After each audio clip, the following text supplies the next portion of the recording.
I get calls, sadly, fairly frequently from family members who've had a loved one pass, whether it's in a hospital setting or a nursing home setting or some other facility. And they've been asked, or they haven't been asked, should I get an autopsy? I think a lot of people assume if someone passes away, the county coroner is just going to do an autopsy. That's not true.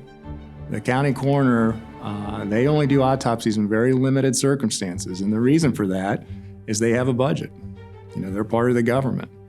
And so unless it's a suicide or homicide, the only other two causes of death in Ohio for a coroner are accidental and natural. And you have to remember the person that's communicating with the coroner's office, if they are at all, is the person who may have participated in the passing of your loved one.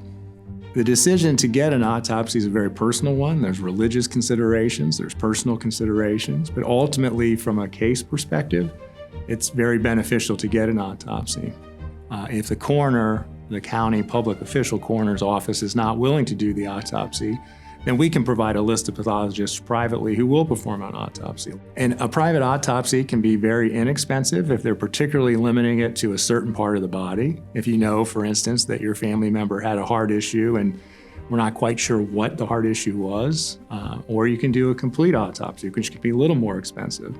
And then depending on the test that you want run, my experience is I've seen bills as low as $750 up to like $3,000, $4,000, $5,000. Depending on the type of autopsy. The cost of performing an autopsy, if ultimately we're able to prevail in a case, that is definitely a cost that can be recovered and reimbursed to the family. When we have to prove a case, it's very helpful to have a final pathologic diagnosis. This is what caused your passing. And without that, some cases can be very challenging.